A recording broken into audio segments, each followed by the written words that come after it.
2, 1. Live from the Rob Christensen Radio Network Satellite Studio, it's Jim and Rob Overanalyze the Movies. Well, hello everybody, and welcome to Jim and Rob Overanalyze Movies, the live video podcast for people who love to talk about movies as much as they like watching them. As a matter of fact, it's the place where we go beyond the review. That's our new tagline. And I keep screwing it up. Anyway, with that out of the way, I just want to say, welcome to the show. Today we are going to be looking at Venom 2 with Jim, my good friend Jim can't make it. My regular co-host can't make it. But you've met her before. Let's meet her again. My good friend calling from our nation's capital, Ms. Catharine Johannson. How you doing? Good. Very good. Excellent. Yep. Looks like we've got a couple of people already in the chat. Let's just Richard. Quick hi to Richard, and I don't know, maybe Katie's there, and of course, a great friend of the show, Dragon Movie Guy Brian. How you doing, DMG? All right. And Katie. Awesome, Katie. Woo! Good to see you here. Okay, Catherine, before we get into Venom, I think it's time for a quick update and a bit of a chat about the latest on the IA's efforts to get a new contract. Lots of news. I doubt you need to be caught up, but, just to bring everyone up to speed, we've got a few bits of news here. First of all, we have, bear with me. Let me get this here. Exciting news. The IA, their members, overwhelmingly, it's an oft used word at times, 60% is better than 51%, I guess, but overwhelm here overwhelmingly. 90% turnout, which is outstanding, especially when you think about the context, and 98% in favor of strike action. What do you think about that, Catherine? Well, what's happening? Are they actually going to go out? What's the story? Well, it looks like I don't want to say it's a for sure thing. They are. Here's another news story. They are in 5th day of do or die. They keep extending these contracts. So, you know what? Will they go out? I think it comes down to whether or not the negotiating committee thinks they actually have a good deal they can go back to their membership with. I got to admit, Catherine, I can't imagine they would, with that kind of mandate, they would not be able to come back with they got to come back with some big wins. Yeah, something especially big. On work hours, wages. It depends, but I bet you on work hour length, workplace safety, and even wages. At least some kind of bumping it up in when you think about the folks taking the big hit in streaming services. Yeah. So, I don't know. What do you think? Well, I'm not up on it, but their members are dying, so I think they're pretty motivated, right? So. And it seems like, at least right now, they have that goodwill. You know what? It's an awesome story, but it's also kind of funny. Never minding Deadline's interest in here. Let's get that full on the screen here. SAG-AFTRA leaders back IA. Although I got to admit, they were probably the second most militant union within, our union scene within that industry. maybe militant's a strong word, but they've always backed up the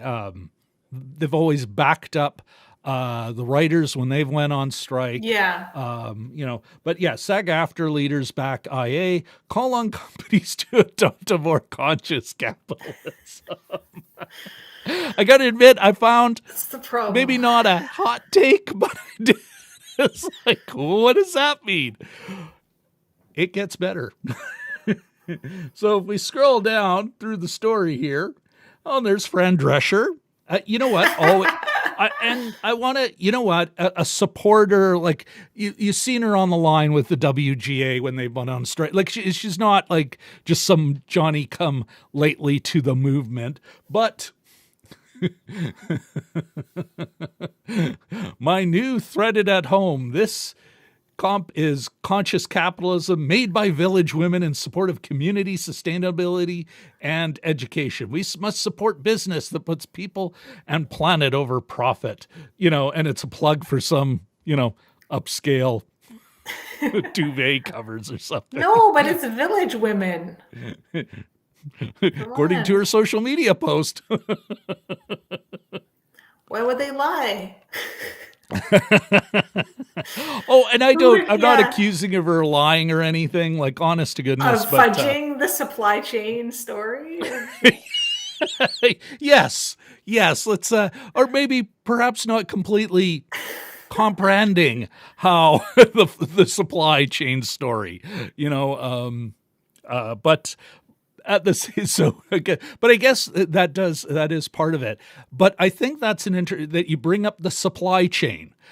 I saw on social media that somebody had been asked, Catherine, asking another person who's kind of on the, I don't want to say periphery, like pejoratively, but the guy's on the periphery of the industry. He's a big prop guy, big in the prop making scene, like that kind of fandom scene. Yeah. He also runs a prop making and a prop selling store. He's in, I think, Indianapolis, Indiana. And he's starting to, because of what he's been doing on social media, TikTok and Instagram, he's starting to gain props to history, at props to history for anyone who wants to follow him. It is quite entertaining, great movie trivia in that. But somebody had asked him, it's, hey, would you work on an onion shoe? Would you scab? Would you cross the picket line to get, to break in? Because he's close to breaking in. He's now starting to do a couple of props because people are always reaching out for talent, right? Yeah. And he's like, nope, got to have a code. And, he's on side, or at least he presents as on side. Yeah. The thing is, Catherine, one of the things that it's the way that business works, there will be no, hey, come on in and help us make a movie. It is it's a high skill operation. And because of the way that the unions work within that scene, there is no, we could hire any crew. No, you can't. If they go on strike and they have worker solidarity, there will be no real film production going on in the United States. Because even you watch an indie film that was a non-union crew, that was a union crew that there was no union work at the time. It's how actually a lot of union workers got their first break was in non-union stuff, shepherded by union people who are just like, it's slow in the real business. I'll take this non-union gig to get by for the next 6 months. But if they really have strike solidarity, there will be no production. But, and this is talking about the supply chain, somebody else on social media, and I noted to him, it's like, this doesn't affect Canada. The Canadian production, even American production in Canada, will continue. Different contract with a different local. This is not going to affect, and even the SAG-AFTRA folks, unless they're a big star who can just do whatever the hell they want, like in a big star, they're all going to go, no, I'm contractually obligated and I'm not crossing a line. I think that is, will that international solidarity hold? I mean, a lot of Twitter comments, but I could imagine if they went on strike and it was going long, and you're kind of, because even our local in Manitoba, our film training organization was saying, hey, it's hopping right now. How much production has been happening over the last 6 months trying to jam the pipeline? We saw that in Canada, and I'm sure other countries, with the Writers Guild, threat of a Writers Guild strike. The producers aren't stupid. You know, they may actually have been jamming it and kind of lining up stuff. So if it's a long one, if they're on strike, if they go on strike, if the producers want to break the union, maybe not in like formally, but, you know, in practice, if they want to break it, if they want to break the strike, they may just say, well, we'll take our production overseas, you know. And then all of a sudden, although we're considered part of their domestic market, for tax purposes, we are overseas. So I think that's probably the biggest risk the union faces. But it really comes down to if the workers are motivated and if they've been saving their pennies, you know, are the producers willing to go through yet another year of no production or any kind of long time because they're now just finally recovering from an impact on sales, you know, that they did not expect, you know? And, so there's my hot take. Looks like there's plenty of folks, commenting in the chat. Maybe we'll bring them in before we get to the show we're talking about. That cool with you, boss? Sounds good. All right. What do we have here? Check it out. All right. DMG. You know what? This was his joke last time. he can't help himself. Gotta welcome the Upside Dan. Good to see you here, man. This guy, Catharine, has the best, like the most committed, he goes all out. When he really wants to get into a film and talk about it, he'll dress up like good cosplay, like top tier, and do a little short. It's great. He commits. Anyway, good seeing you here, man. Now, yes, to the IA situation. Katie Fowler says, conscious capitalism equals an oxymoron. Yes, it is. It's conscious capitalism. We just call it social democracy. What are they? I think the old man would have called it, like when talking about European conscious, you know, it'd be, corporate capitalism, you know, like that kind of, that high level, we'll all just maintain labor peace. Like, but in Europe, they were just willing to give up more power. Sorry about this. I got to open on my screen. I need to get off. Now I'm just babbling. All right, next comment. DMG. If Fran Drescher can milk 6 seasons out of a sitcom about a nanny who never nannies, I'm convinced she has the business savvy to solve this workforce issue. Well, we're going to circle back to you, DMG, on that. And we got even more comedy gold here. Katie enjoyed that, and Richard continues in the same vein. Fran Drescher, headline. Beverly Hills, Fran Drescher calls for the nanny state. Yep. All right. Okie doke. Let's get into the show we're talking about tonight.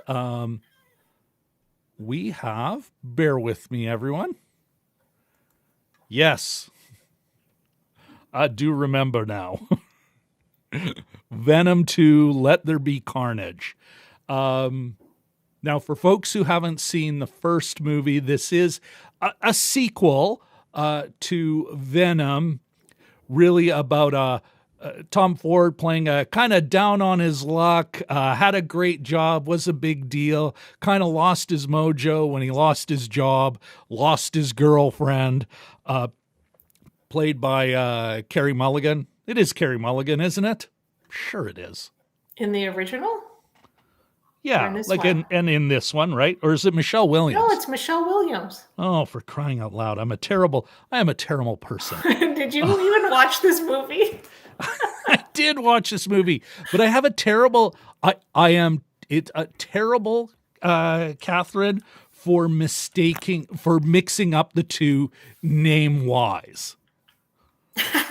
I am, and it's terrible, but I do for whatever reason, because they played maybe some similar-ish roles. They both came out kind of at the same time that I really have a hard time. Anyway, back to what we're talking about. Continue. Yes. Okay, so yes, loses his girlfriend. Then all of a sudden, meanwhile, yeah, thing lands on planet. It's an infectious symbiote that sort of takes him over, and meanwhile, another part of it takes over another person, and there is a kind of moment where is he going to be this symbiote? Let's tilts towards more, maybe not evil, but certainly more reptilian kind of. Well, I want what I want now, Can he sort of keep that part of now what is kind of himself under control, and some good come of this relationship? Of course, that does play out well in the first movie. The bad guy is, or the symbiote that melds with a bad guy is destroyed, and we move to this. And even, I would say, Catherine, in the first movie, a bit of a hint that maybe he would get back together with Michelle Williams. Of course, we advance to this movie.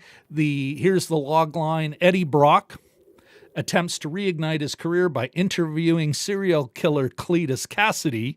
Cletus, I'll comment on that later. Played by Woody Harrelson, who becomes the host of the symbiote Carnage and escapes prison after a failed execution. The movie is directed by Andy Serkis of Lord of the Rings fame. Written by Kelly Marcel, stars Tom Hardy, Michelle Williams, Naomie Harris, Reid Scott, Stephen Graham, Peggy Lou, and, of course, Woody Harrelson. When we're talking about let's talk about the social nutrition checklist. Would it qualify for a reframe stamp? No, it would not. Is it union made? Yes, it is. Did it pass the Bechdel test? Not that I could tell. Not even close. Yeah, they couldn't even, Catherine. Just a sec here. Catherine, they couldn't even, there were two women characters. Oh, no, because, the man came up even when the warden came. Yeah, that's like, but they had two women characters. They couldn't put them together to have some sort of banter? No. Anyway, so that's a big fat no. And is this film class conscious? No. Or at least I again, didn't see any. Maybe you did.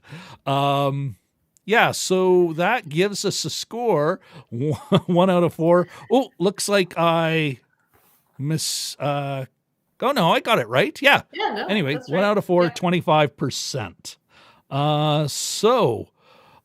With that out of the way, let's, why don't you give us your quick spoiler-free review? I thought it was good. It did the job.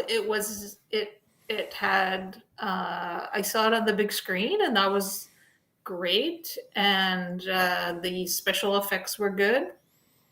And yeah, all in all, it was good. It was solid. Yeah. What can I say? Like, there's nothing. It's not. You're not looking for the twists and the turns and the fancy, like plot surprises. No, it's like, what's going to happen. It happens. There's some good jokes in there, and yep. I felt I got my money's worth. Catherine, I agree with you. This was actually, I put it in the same class that I put Free Guy in at the time, which I thought was a perfectly fine movie.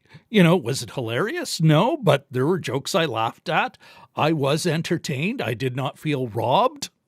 I think what I said to you in the green room before the show started, it's like, it's not Shang-Chi, but it isn't Snake Eyes either. It's somewhere in the middle. Yeah, a nice night at the movies or a nice matinee. That's when I saw it in the afternoon. Yeah, pretty good. Didn't really seem to, get into any deep,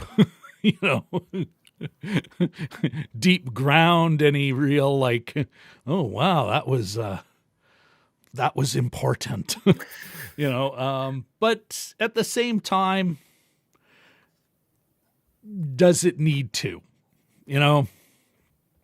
I certainly didn't go looking for I didn't go expecting anything more than it gave me. Like you said, not only there were no surprises as far as the plot or anything goes, but it wasn't like I had these high expectations of, cinema. Yeah. No, I mean, you go to see a superhero movie, and these days you expect more comedy in them, and it provided that. I think it did a good job on that front, and it was good. It was fine. Exactly, it's a perfectly fine film. Now Now that said, and this is something it's not this not the movie you go to see to get Oscar ready, right? No, you go I think there's a reason it came out at the time it did. Date movie, pretty safe date movie. So yeah. All right. Well, with that done, and I was about to say something that probably I'll hold until we get past this. But we are now going to enter the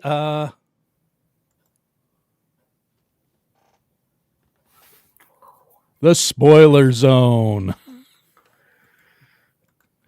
The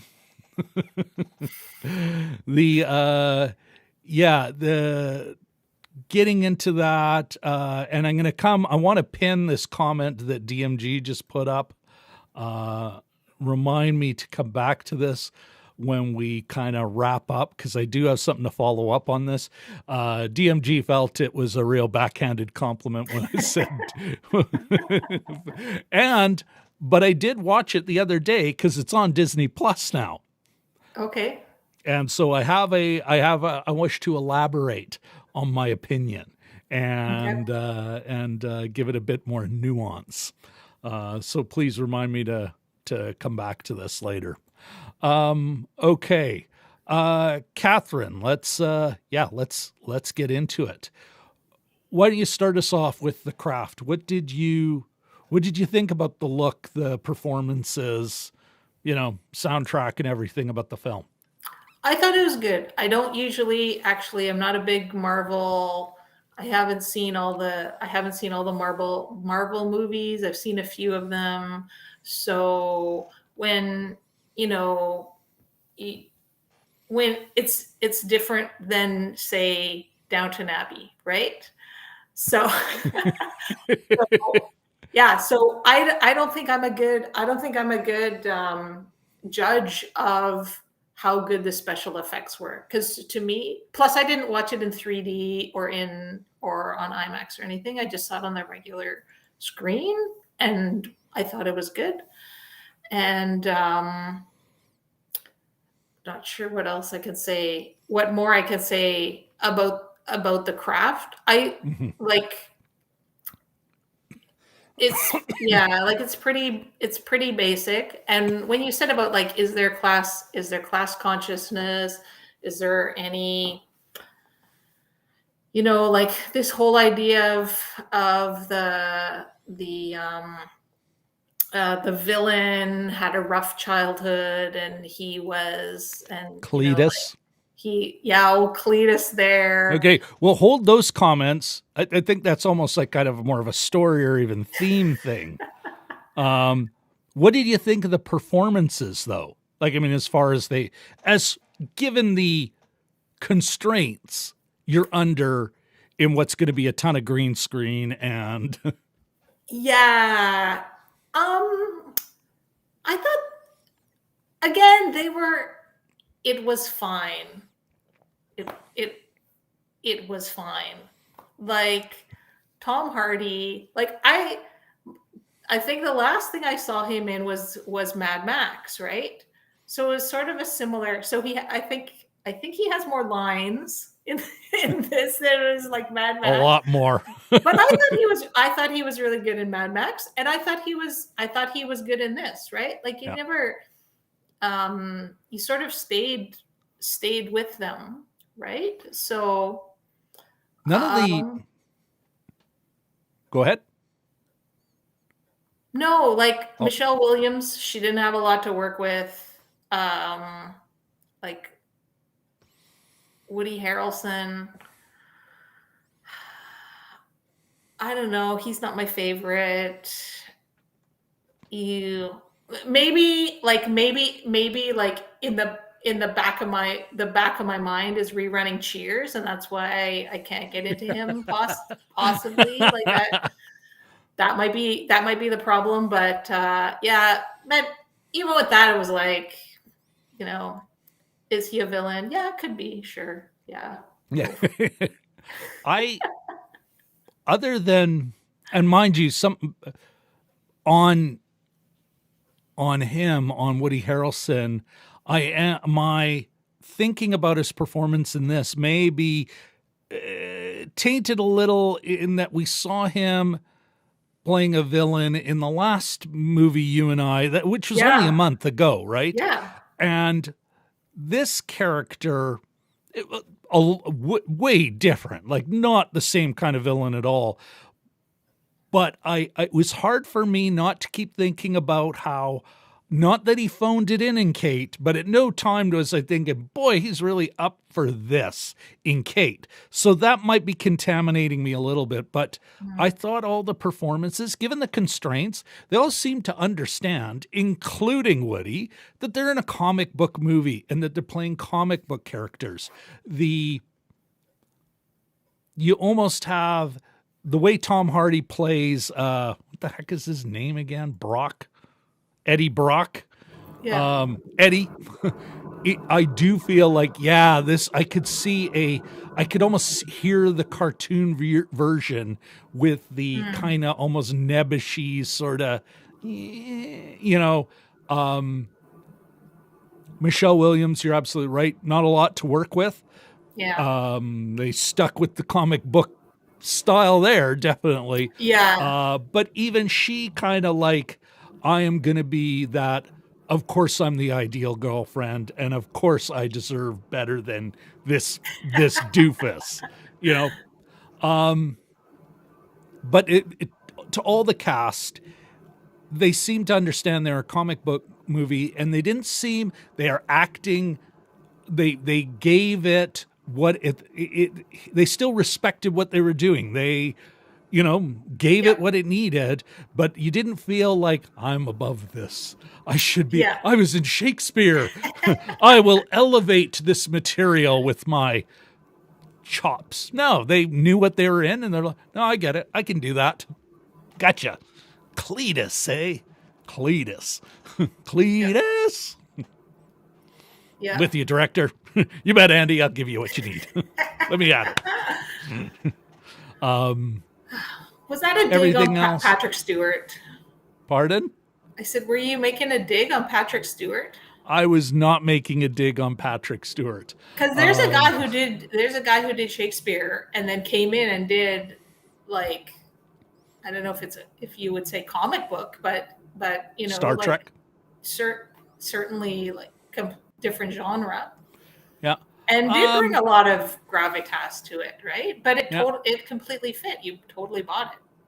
Yeah. Well, and I think they hired him for that. Yeah. They Oh, yeah. they wanted respect. Yeah. So they hired him for it, and he gave them what I would put him in that tradition of great working British actors going, oh, is that what you want? You bet. Am I getting paid? Yeah. Awesome. Oh, American money. Like as much as he can play those roles, Yeah. I suspect he is just not a material snob, which Yeah. is why I enjoyed Picard. I know some people deride it, but the new Picard series, I watched a few episodes and I had a I lot of haven't fun even with seen it. it yet. Yeah. It's on Crave, Okay. so, and yeah, it's at least a few episodes. I have a hard time sticking with hour-long series. I like after a Yeah. while, I'm like, well, okay, I kind of know where this is going, and it's going to take 4 years, and it's not worth 4 years of my life. Yeah. you know. And then they put Naomie Harris in there, and I thought she was okay, but they didn't really. I mean, talk about one-dimensional, right? It was like, oh, here's somebody who can scream. Yeah. Okay, scream now. Okay. Well, Like, scream so that the other character can tell it to shut up. Yeah. So, Yeah. So. well, and that maybe let's put a pin on that and circle back to it on the meaning, because there's some subtext there that we can dig into. Anyway, there's a tidbit. I am people could read about that on the thing. I am not sharing that on screen. But I will. DMG, well-known hater of all things computer graphics imagery, says director Andy Serkis did a good job with the CGI. There isn't anyone better. Oh, no one can do it, eh? No one better. But there isn't anyone better to make crappy CGI look good than Gollum. You know what? I kind of expect a sort of cartoon vibe with this stuff. Like it doesn't matter how realistic you make it, you were still kind of going, yeah, it's not real, so why not run with it? And just let it happen. Comic book. Yeah. All right. So let's move forward then. Do you have anything else you wanted to say on the craft? I mean, other than, because, I will say this, other than it being, it's a dark movie. So it's always at night and it's always dark. And it's like, well, I still wouldn't mind. And, that almost monochrome color look, like it's, we don't even get, at least Kate had some neon and, some moments of pop, and this didn't seem to have that. Yeah. Anyway, okay, so what's next? The story. The deep, intricate plot. Yeah, the rerun of the first one. Well, I never saw the first one, and then when you told the story, I'm like, okay, that makes sense. And then, it made me think of, like Star Wars, right? Like when which one? The seventh one came out, and it was basically a rerun of a beat for beat remake. Yeah. So it's like, okay, but it was still, like it's a good story. Entertaining enough. Well, play the hits, right? Exactly. See the Stones, I better hear Satisfaction, or I'm going, what do you mean I paid $250 for these shitty seats? Absolutely. Yeah, there's certain expectations. Yeah. So, I mean, I don't know. Could they have done more with it? Like, what more are you gonna do, right? Like, I don't know. Well, do you think, though, I do think they got, like, it is unfortunate. Somebody, especially with team superhero movies, and this is a team superhero movie. You've got, and this is one of the compliments I want to make to the film, is they did actually, the Michelle Williams' boyfriend, who, if memory serves, was played by Reid Scott. Let me just double check that. Bear with me. Yeah, no, that was done well, I thought. Yeah, that was nice. Yeah, and he could have been that. Yeah, Reid Scott. He could have been that easy. Oh well, of course she's going to go back to Eddie once he's proved himself, or they'll kill him. So you don't even have to worry about, oh, you stole a man's girlfriend. Yeah. No.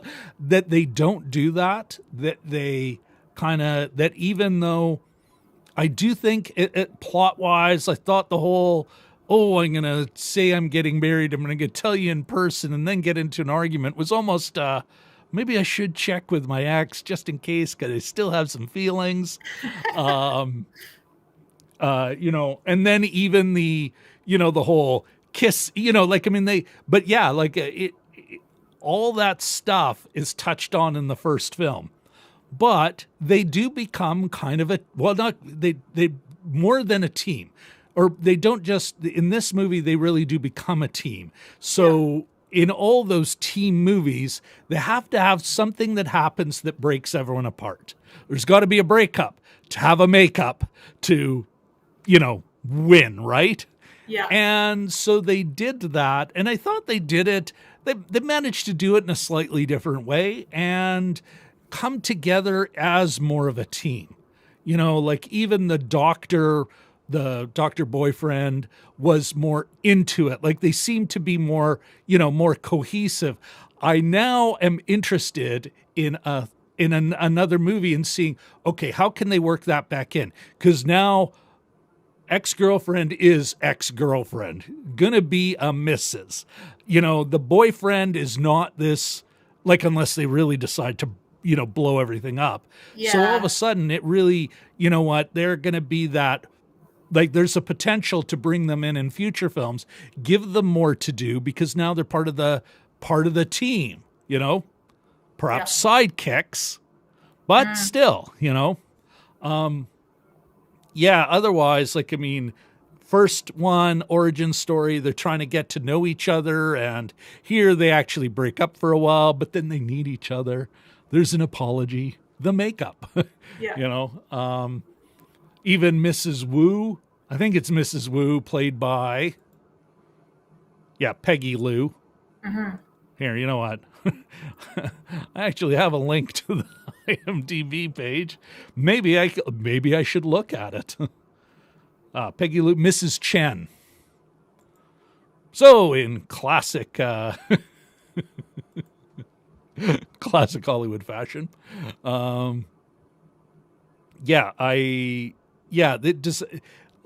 other than that, was there anything that complicated about this? Cletus. No. Yeah. No, very basic. Yeah. Did they have chickens in the first one? I believe, if memory serves, that was part of figuring out how to feed him without him eating brains, Humans. brains Human of idiots. brains, yeah. I think that was that was part of it. Here we've got speaking of comments from the from our support team, the best chat on the internet. DMG says Love Triangle had him thinking of Rocky Horror Picture Show. There's not. Well, I'm thinking. Well, it's the love triangle between girlfriend, like Eddie, Michelle Williams' character, and Venom, because they all kind of. It's almost like a weird menage a trois. Like she has always kind of enjoyed when she lets Venom in. Okay. And so there's kind of there's a weird kinky thing going on there. Yeah. I think that's what DMG's talking about. He'll have to, you know what? My interpretation may be wrong. He'll have to say yay or nay or explain it to us. Of course, he's like, Dr. Scott, Venom, Janet, Eddie, Dr. Scott, Carnage, Cletus. And there we go. And what was Naomie's character's? Where we are here. Frances Barrison / Yes. Is that all she got? Oh, Shriek. Shriek. Yeah. Oh my goodness.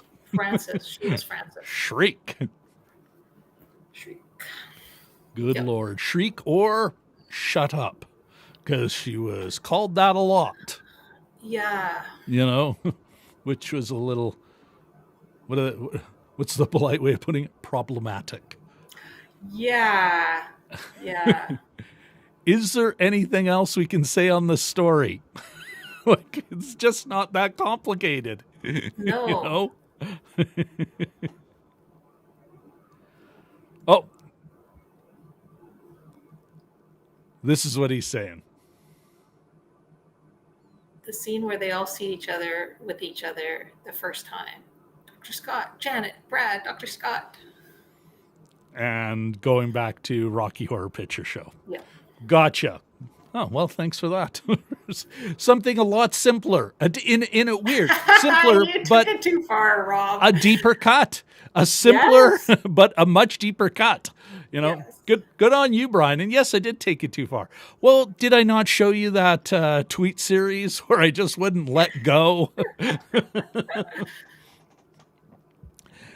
Precision is important, folks.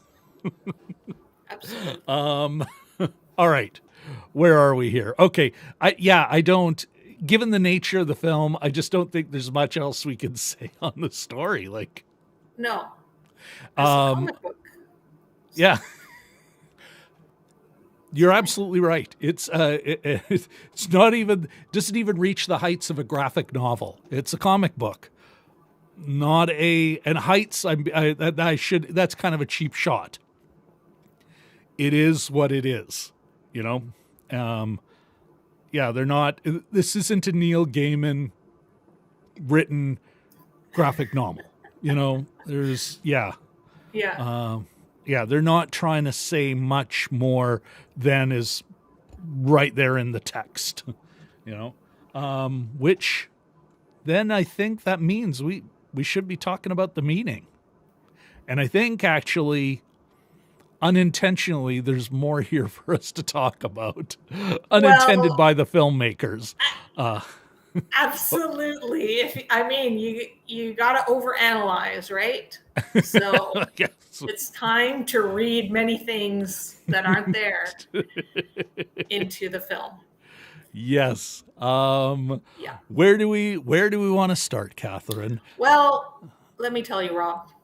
First of all, okay, so You deserve the screen for this. Whoa. Okay, so where they could have done something, like if they really wanted to, like you said, there's no class consciousness in the movie, right?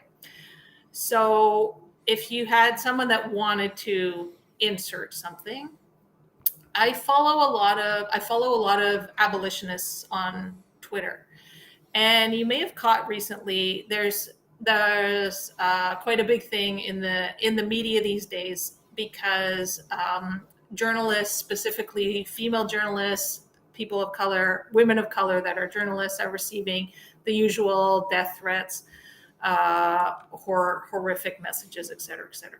Yeah.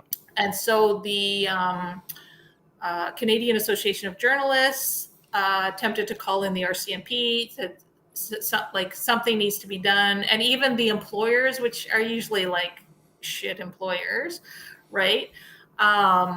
Looking back at how they've treated employees, workers of color, that work for them and not back them up. Anyway, in this instance, the employers have actually said this is horrible. What's happening to these people? It's completely unacceptable. Even they can read a room, unlike most done. police forces. Exactly, something must be done. So, Canadian Association of Journalists said, okay, what can be done? The RCMP should do something. So there's another discussion beneath that about what can actually be done. What's the appropriate response? What's the RCMP going to do anyway? Like, this is a, they're busy dealing with their own misogynist culture, right? A close friend of mine is regularly represents his union's members in beefs with the RCMP. His members being mostly women clerks in the RCMP. You can imagine. Oh my God. Yeah. Oh yeah. So continue. So anyway, if you're gonna do a movie and it's gonna have, so they brought back, so there's all sorts of, they brought back the death penalty just for this guy because he's so terrible. And they take these people, so they take Frances and they lock her up, right? Because she's a screamer, right? She actually uses her. She's a woman of color. A woman of color using her voice. So she actually uses her voice. So that can't happen. She has to be locked up and kept in a cage, and muzzled. Absolutely. And Mr. Serial Killer also has to be locked up and kept in a cage. So there's an option. There is an option. There is dialogue happening about what is in the society that we want to see. Does a carceral option actually bring us closer to that society? And does this complete reliance on the police bring us closer to this society? Or does it just make white people feel better that, police can arrest whoever they want for mischief, right? So if you're gonna have the prison industrial complex showing up in the show, if you're gonna have these concepts showing up in the show, you could one could go deeper into the meaning of that. Where do these come from? How do these look? What do these look like from other people's perspectives? People that come from, like, people that do not have any positive, have never had a positive interaction with a member of the police force, right? So, like, what does that look like?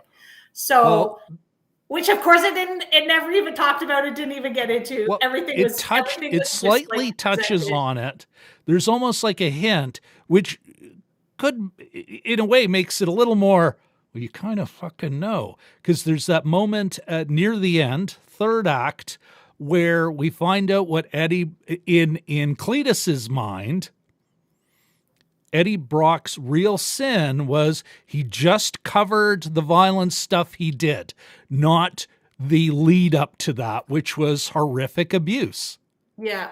The horrific abuse that all these people that he murdered, I was about to put air quotes. No, he murdered them, Granny, but they were all abusive terrorists.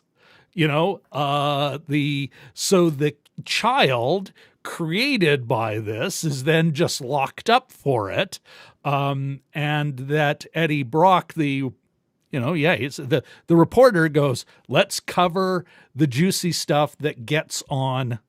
And that is the closest it came to actually kind of providing a bit of context.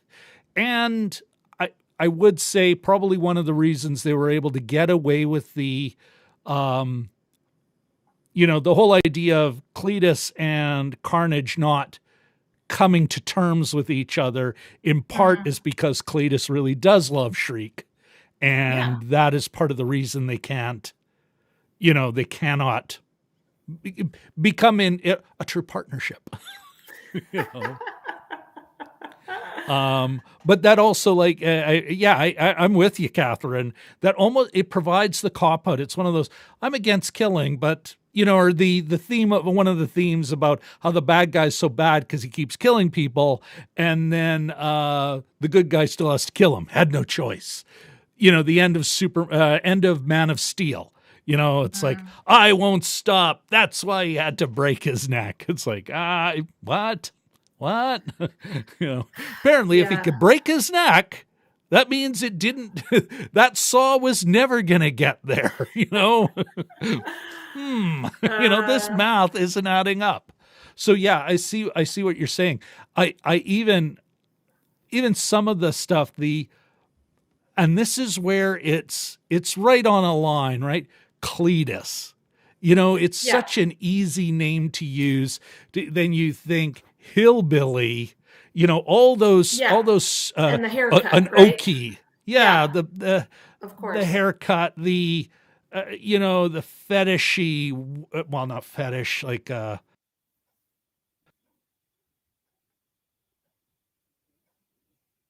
you froze. Peasant,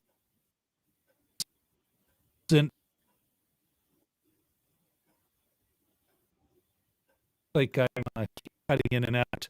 Catherine, you there with me? We lost you. Are you there? Can you hear me? Yeah, now. But okay, I lost the last. Apparently, I have a terrible network connection because I put that in Restream. But what I will do is I'll stop sharing the other screen. That sometimes, for whatever reason, that's a hard time for the system. But they're like, they use Cletus. Even the boyfriend with the scarf. That scarf gag is, you might, like, it's almost like it's that coded fag. Like, you might just put that label on him. Is effeminate. Is he really a man? Eddie Brock, especially with Venom in, is a man. Whereas the other guy. You mean the doctor, the guy with a job, a home, stability, doesn't seem emotionally detached or. That guy. Stunted. See why he's a bad one. Yeah, but even here's my pet peeve. Okay, so Cletus, so it's okay to kill him because he's a bad guy, and then they have a hillbilly bad guy. Yeah, exactly. Yeah, so no redemption for him, and then but I don't know if you caught this. That when they're in the cathedral, and it's like he's gonna eat I don't know if he's gonna eat the priest or whatever. They have the priest, and it's like no, you can't kill him, right? So you can kill the bad guys, but you can't kill him. I'm like, he's a priest. He's like, let's think about who is likely to be a molester. I'm biased against. You won't be the only one, Catherine. Don't stop. Go watch Spotlight. You'll never take communion again. Anyway, a million great Canadian films from the 80s. Oh my God. Like, from the 80s. Yeah. When they first were unpacking this, like, I always thought Spotlight, I'm like, well, this is 20 years behind the times. We've been digging up this shit on these child molesters. Yeah. For a couple of decades. Yeah.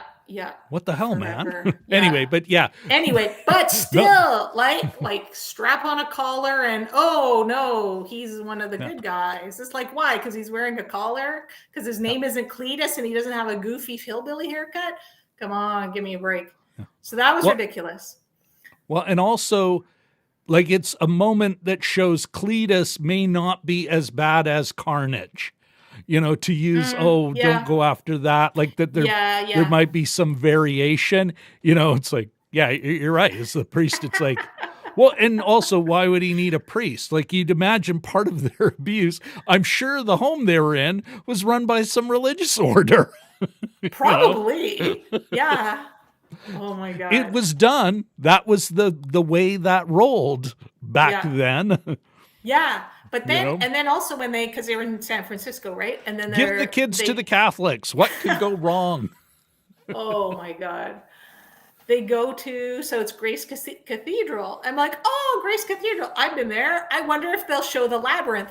And then I'm like watching to see. Like, where are they in the cathedral? Where's the labyrinth? Can we see it? Anyway. So you got screwed there is what you're saying. Whatever. It's like, I remember when a friend of mine back before it was very, very common to make movies in Canada. And there was some movie we saw that a friend of mine got completely caught up in, that it clearly had been filmed in Toronto. And so she was like constantly watching for landmarks. No, pay attention, right? Yeah. Well, so, especially though, when there were still kind of cheaper films. And so there would be a shot of the CN Tower, and it's like, well, you're not really making Toronto look like anything but Toronto. DMG, going back to what we were speaking about earlier, DMD does remind us, it was Saint Estes was the orphanage in the beginning. I don't know who Saint Estes is, or if that's actually a saint. Probably a made-up one, but then there are so many. There's a lot. Yeah. It's probably, listen. Yeah, could be a real saint. He also, earlier, as we're kind of wrapping up the story and getting at the beginning of this, he comments, it's not supposed to be deep, but the central relationship between Eddie and Venom is a great relationship study. They nailed the central relationship, making the rest of the film fall in place. Like that core conflict, the core thing that needs to be resolved, I thought was done pretty well. But I think, like, it's weird. It's almost, and we don't know the development history of this film, how long it's been sitting around. Would Cletus have been the bad guy? Well, I don't know. Mind you, at the same time, it certainly fits our times in the way a lot of people perceive anti-vaxxers and Trump supporters. Even though, what do we keep discovering? Every now and then, it really is, wow, you are a hillbilly. But most of them are middle-class business owners. They are not uneducated peasants. The poor, and the correlation's pretty strong in the States. The poorer you are, the more likely you are to vote Democrat. So this idea that these hillbillies, and I'm not saying that they, hillbilly, and I keep referring to it because Cletus, it's such a, but it's that kind of, it's such a loaded name now.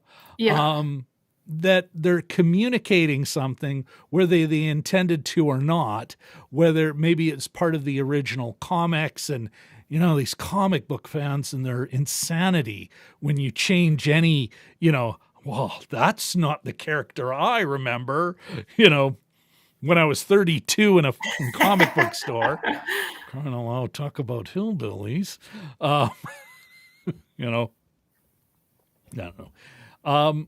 What did you think of, other than that opportunity? But even that I find is kind of it's why I can't, for myself, I want to see a class perspective that doesn't just assume because you're poor that it's all a horror either. That there are, poverty is not necessarily a guarantor of molestation and, that it's a horror show and that these people need to be saved or they are doomed, that, one of the things I really liked about Coda was these people saving themselves. understanding how they were getting screwed, knowing exactly who was screwing them, and going, we can cut out the middleman that's fucking us, which is the origin story of every workers co-op, every producers co-op ever. Poor people going, well, no, I know exactly why I'm poor. That guy is fucking me. Yeah. He's robbing us all. Let's get together. And that is, I think, another thing that Cletus and even Shriek, where it's like, it's just this kind of cooked in assumption that it's these poor peasants who can't even stop hurting themselves are the ones who get caught up in this machine, without it being, even though, more often than not, it's just you're black and got caught driving, and all of a sudden your life goes to shit and 2 years in jail because you couldn't make bail. Then that is not somebody who their life was made miserable interacting with the system. They weren't miserable before it. They're poor before it, but not it all went to shit when the system decided, oh, you were going to focus on with our help. Let us support you into oblivion. So I think that's another thing, what I didn't like about Cletus. And even, it's just this idea that it's a Dickensian idea of you're poor, you're Dickens poor. And, it's only Fagins and, I can't think of another Dickensian evil right now. The Artful Dodger, I guess, be another Dickensian bad guy. But yeah, that's my feelings on that. It's but I like the trend that it's not it's not just good and bad, right? Like there's it tries to give a bit more dimension to it. So and a little context. Yeah. You're absolutely right. They do at least pay some attention to the fact that most of these folks, most of these so-called monsters are made, not born. Yeah. You there's that little bit at the end where you get a bit of sympathy for the devil, and this idea, the movie at least is clearly stating Cletus was made. He did not just pop out of the ground evil, even though it's the way it's presented at the beginning. And that's a conscious filmmaker choice to kind of go, it's more complicated than that. And that the media, in the form of Eddie Brock, bears some responsibility for the narrative of the born killer. Yeah. And even with like with Eddie Brock and with Venom, they're not like your classic heroes, right? Yeah. So there's a bit more meat to it than just the original Superman. Yeah, a little gray. Gray in the whole operation. Yeah, and that adds a nice bit. Yeah. Bit of splash of. And some comedy. I would say color. Yeah. Yes, except didn't get that color. Shades. I would have liked that color. Some shades, some crimson. Doesn't always have to be red. A little crimson or, Yes. Burgundy. DMG, it continues to be bringing the zingers. Saint Estes is the patron saint of computer-generated images, first canonized when Saint Jar Jar saved Naboo. Oh, DMG. But I really love this. Now the Waltons would have been way different in today's production climate. Did you see Hillbilly Elegy? I have not yet. I read the book, but I haven't seen did they make it a show? Maybe we should put it on the list, and we'll visit that, because that's got some problematic class Yeah. interpretations, but that you've even read the book, you know, you know what? We will put that on the list. Is there anything else you wanted to add to meaning? I do think that, you know, if we talk about some of the major theme, notwithstanding the conflict between good and bad guys, and we haven't even talked about the cop who seems to be the most clued out, not picking up the play, like Flatfoot, like could have been played for comedy, but they're playing it serious. And he looks like he's getting superpowers now. So is he going to be a villain later?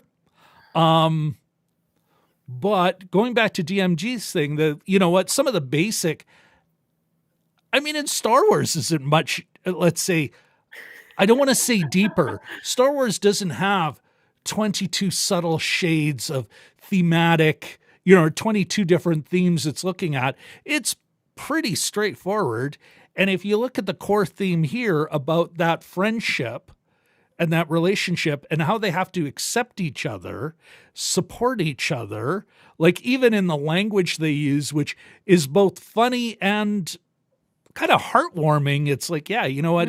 Even these things can be discussed in more modern terms. Yeah. You know, there's something to be said for that. And it's probably one of the reasons we thought it was a perfectly fine film. Absolutely. What do you think? Yes. Yes. Absolutely. I concur. Yes, Brother Christensen, makes sense to me. I will second that motion. Absolutely. Yeah.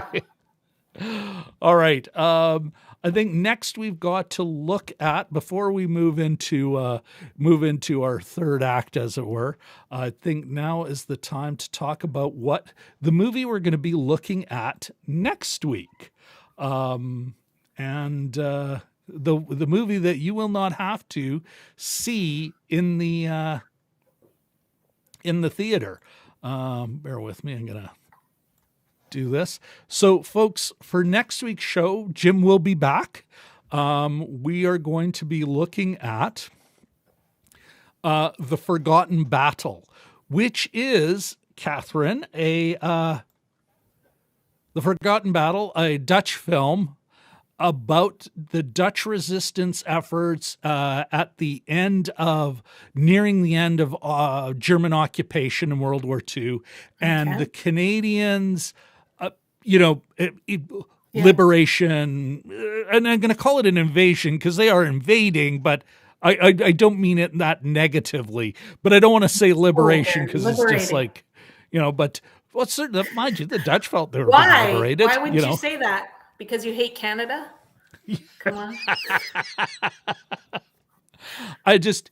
Jim and I looked at it. It's like, yeah, it'd be a cool movie to check out.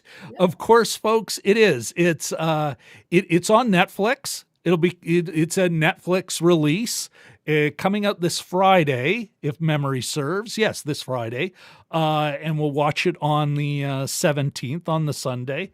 But I'm kind of you know what? We're not really the major players. It is a Dutch film, but the Dutch resistance saving the Canadian invasion at the nick of time. Sure, at least we're being mentioned.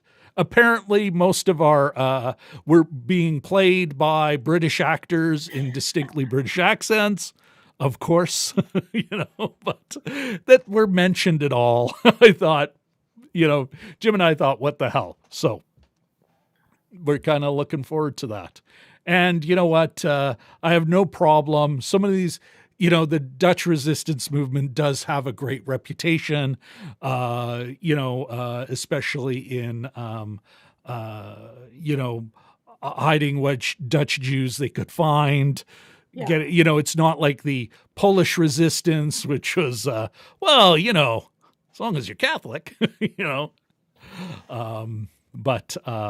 yeah, so there is that, and that's the movie we'll be looking at next week. But back to Venom, Catherine. Do you have any let's talk about Andy Serkis. Are we going to give him a pass or a fail? Oh, that was a pass. I think so. Yeah, Yeah. I agree. A perfectly fine effort for a perfectly fine film. Absolutely. Do you have any final thoughts? Of course you do. And I have a final thought about this perfectly fine film. But Okay. Catherine, you go first. No, I didn't. I thought you had a good point about the about him being a journalist and the media and the sort of the role of the media in how these things unfolded. How these narratives are built around the criminal. Yeah. And then I think DMG had a good point about the relationship between the symbiotic relationship, right? Yeah, because it's like, it's a buddy movie, right? Like, Oh yeah, that you're absolutely right. In some, it is like all superhero films. That's a great point, Catherine. All superhero films are crime films. They're part of that crime super genre. And yeah, you know what? You could say this is a buddy cop film, but they're vigilantes. One's a space creature. But you're absolutely right. Yeah. And what does every buddy cop film have is an argument about means. You always got the hothead. Yeah. And then you got the by the book person with the rules. Yeah. And there's always that tension. Yeah. Venom's doesn't see a crime problem that it couldn't be solved by biting their heads off. Yeah. He is basically Mel Gibson in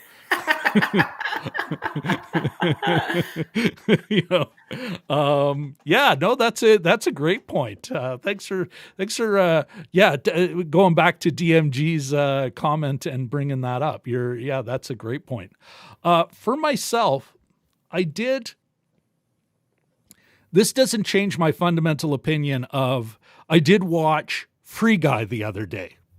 After I watched this, because I was just like, perfectly fine films. And then lo and behold, there it is on Disney Plus. Watch it. Still come out going, perfectly fine. What I would say, though, is the difference between these two films is I could see myself watching because I'm bored maybe not bored. The chores I have, I don't want to do. It's like, that's an easy film to watch on a Sunday afternoon. I don't think this is the same. I wouldn't, what the hell, watch Let There Be Carnage one more time.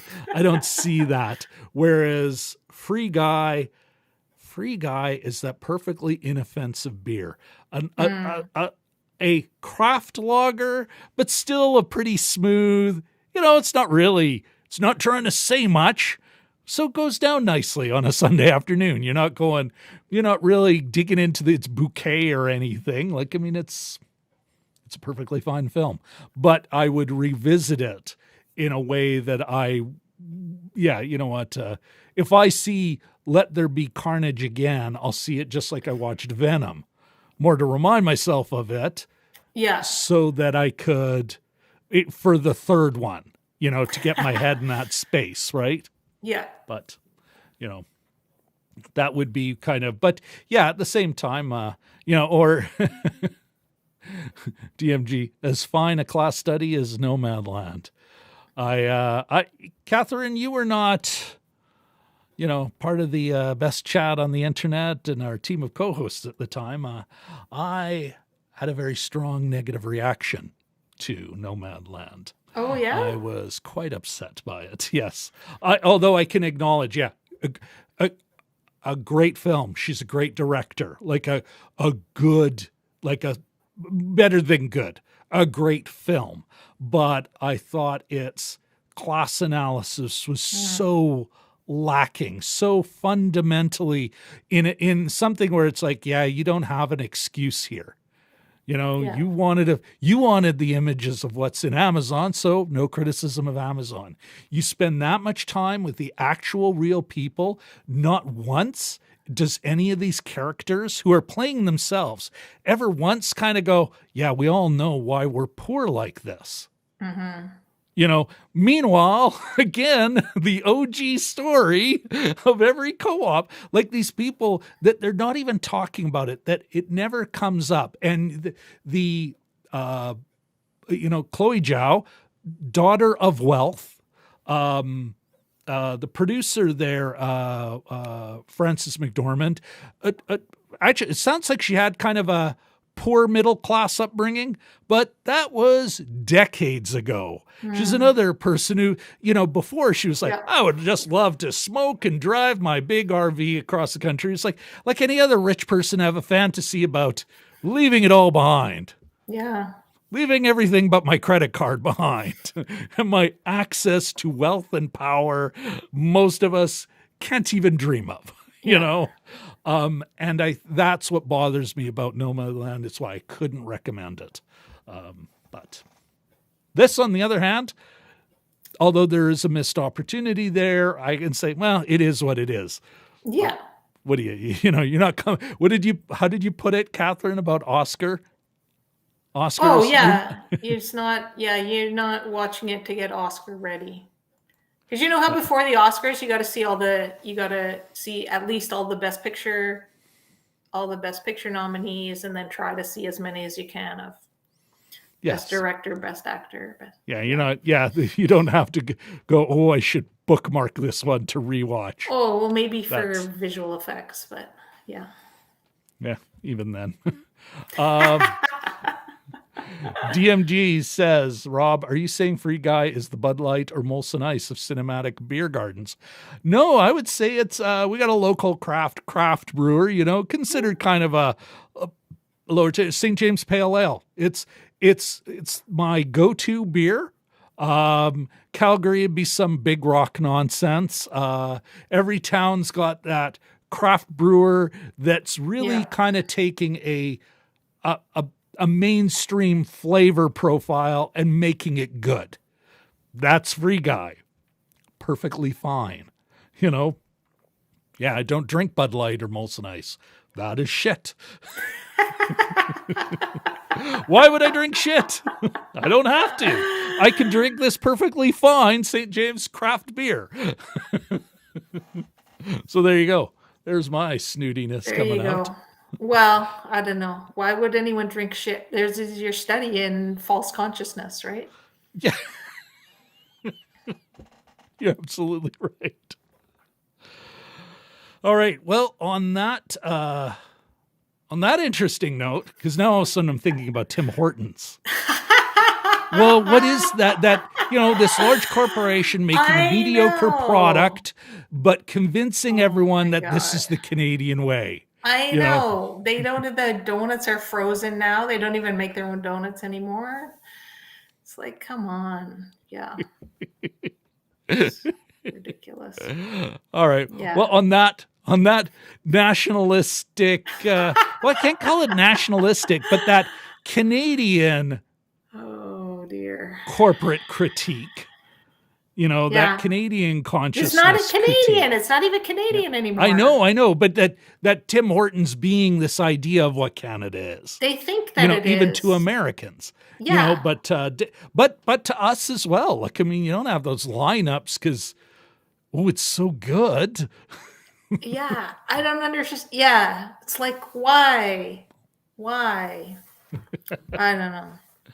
All right. Looks like we're having a record-setting time for this flick. But part of that is, Catherine loves to go to the point and no more. Whereas Jim and I have no problem adding all kinds of extraneous points. That's right. That have nothing to do with anything. So for those of you folks who are going, wow, we're getting out of class early, you have Catharine Johannson to thank. Well, you can ramble. You can ramble more if you want, Rob. No, I'm good with this. Yeah, I do. It's one of those movies where what else? Like it is. What else is there to say? Yeah. And I do. There is a part of me. Well, maybe I will anyway. Well, no, I'm going to save that to the next time you're on. Okay. But maybe I'll give a taste. Actually, you know what? Maybe we'll ask the best chat on the internet. 1 second. Okay, everybody. Lexi Alexander, an American filmmaker, actually born in Germany of German and Palestinian parents. She put out a tweet about, saying Mary Lambert directed this. You watch this, after you watched it, watch it again. When you're cleaning the house, put it on, let it run. Numbers matter. She's a legend, and you know as well as I do that after Pet Sematary, she should have directed all of the things. She did, Mary Lambert did, and we're talking Pet Sematary, the original Pet Sematary, the 1985, or is it 84? The 80s version, which I don't know if you saw it, Catherine, back then. I did. It did. Like, there is imagery in there that is still kind of burnt in my brain. I have zero. It's one of the building blocks of horror in my brain that led me to the point where I don't need to see any of this ever again. I have reached my level of disturbing fear. But anyway, so this is what she's saying about this film, folks. It is, what is this classic she's talking about? This classic in the making? A Castle for Christmas. Castle for Christmas.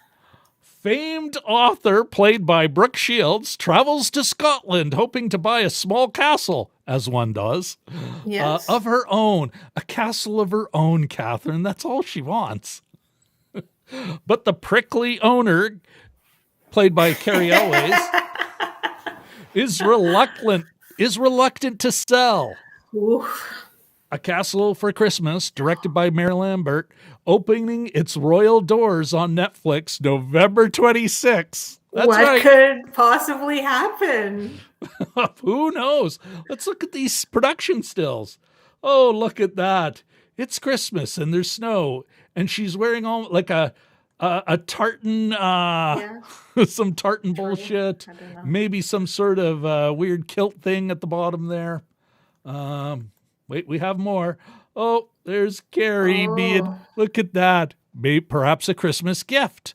Oh, are you cold? You want to see outside? Yeah. Oh, looks like English tea, toast in those slotted things, making sure it all gets cool, because nothing better than dry toast. I won't sell you my castle, but here, have this throw.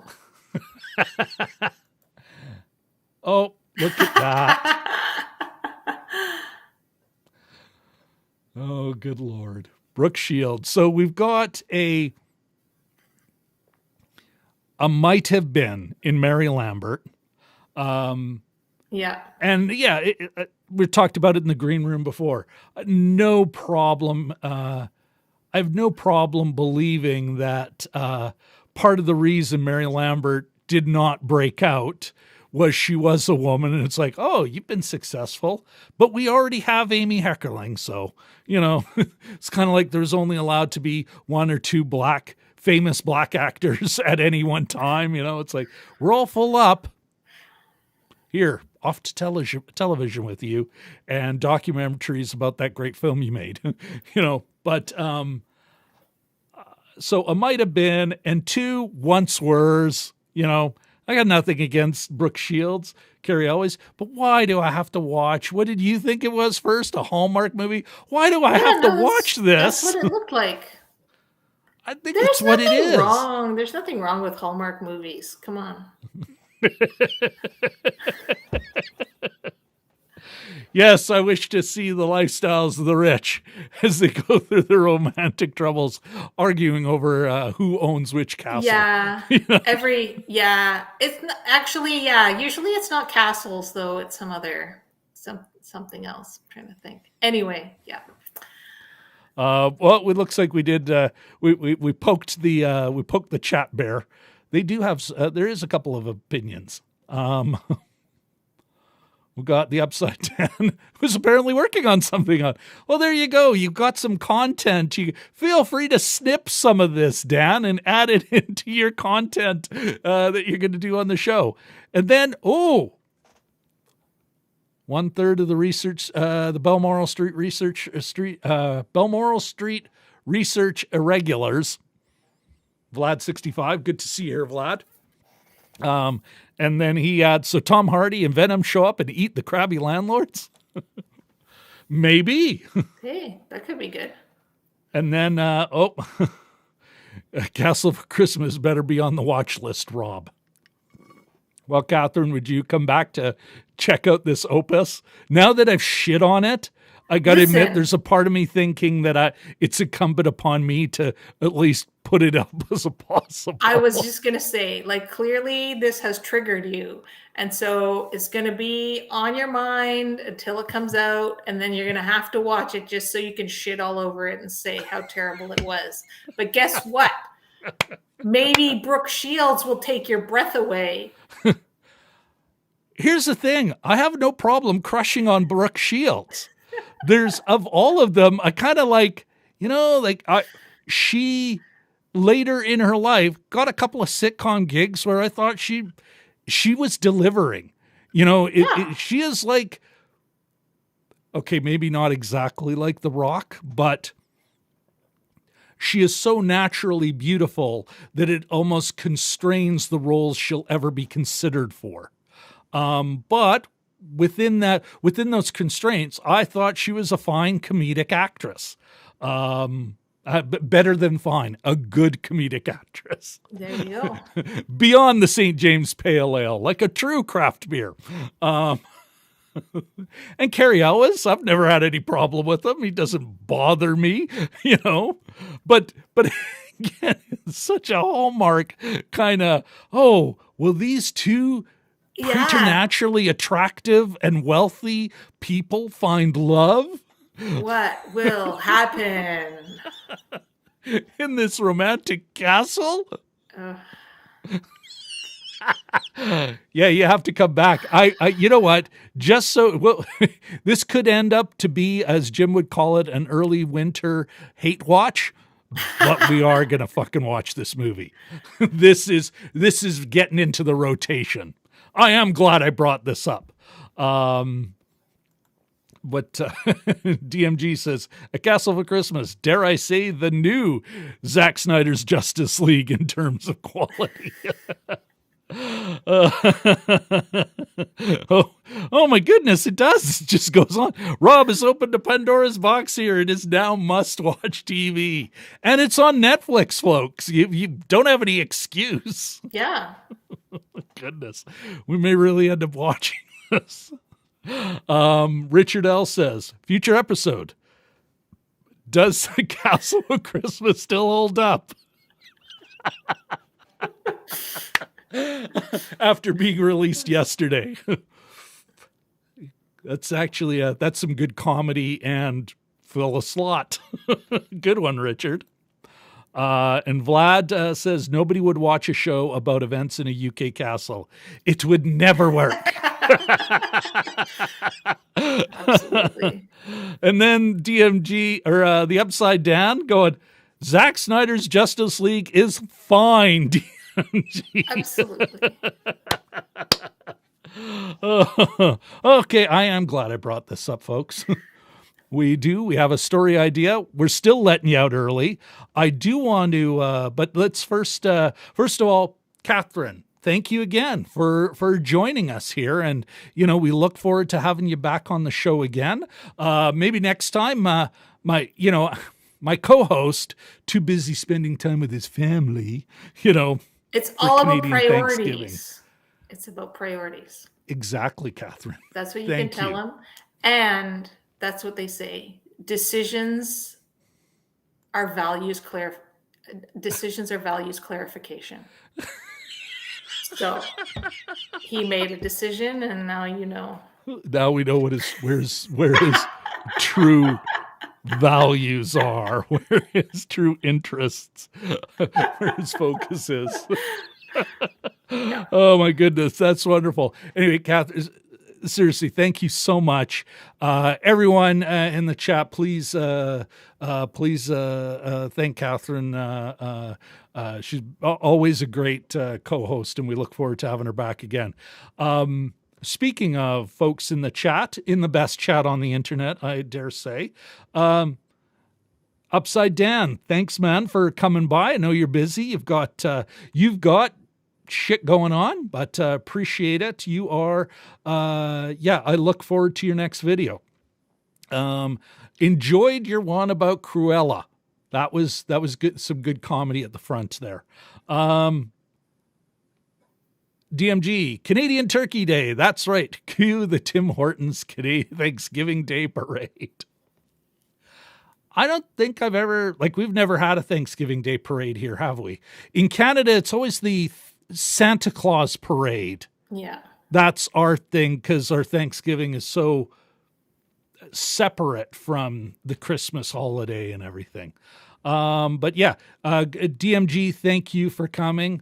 Really appreciate that. Katie Fowler, another third of the Balmoral Street Researcher Regulars. Thank you so much. Appreciate it. And appreciate the fact that you're the first one to say that this should go on the watch list. We will remember it. We will even note it the night of, perhaps in our promotion for it. Katie said we should. So who are we going to blame?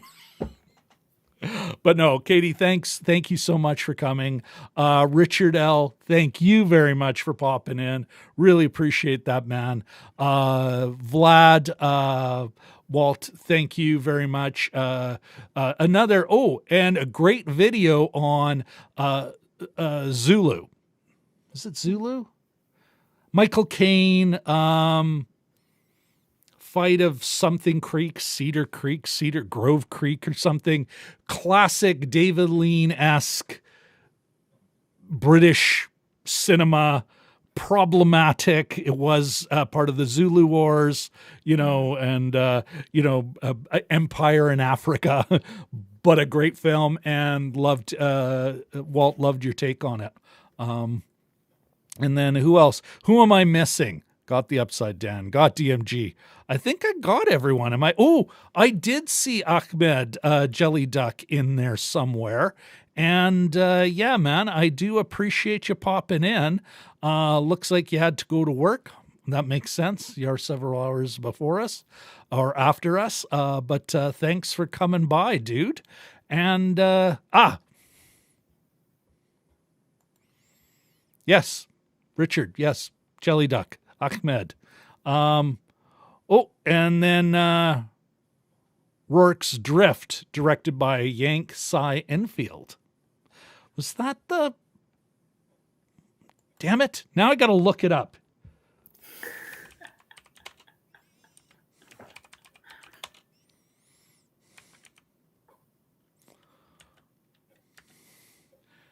Yeah, so Zulu... yes, here we are.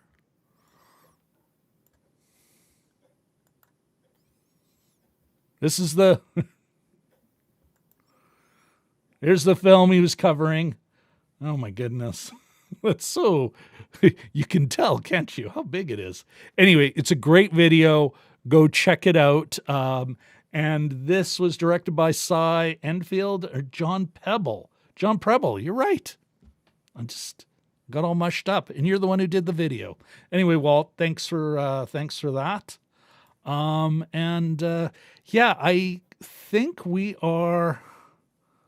Oh, Annie will be joining us in Holland next week. Fantastic. Yes, DMG, you're absolutely right. Shashank, always great to have our man in Chennai on the show. And it is always so awesome to get that, when Jim and I aren't 100% sure somebody from the culture the film was made in and for, and not only that, like a Tamil in Chennai talking about a Tollywood film that, it just kind of helps keep Jim and I from straying too far afield, given our male white North Americanness. So great you shouting that out. All right, with that out of the way, Catherine, hang out in the green room with me after? All right, I'll push you off. And then, folks, once again, remind you all that we will be...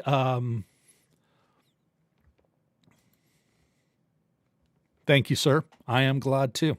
Just to remind you all, next week, 9:30 p.m.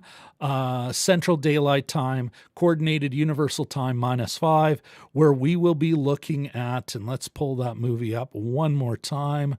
Whoops, other way. That is the Dutch film on Netflix, The Forgotten Battle. All right. With that done, I think that's about it. Let's cue the outro.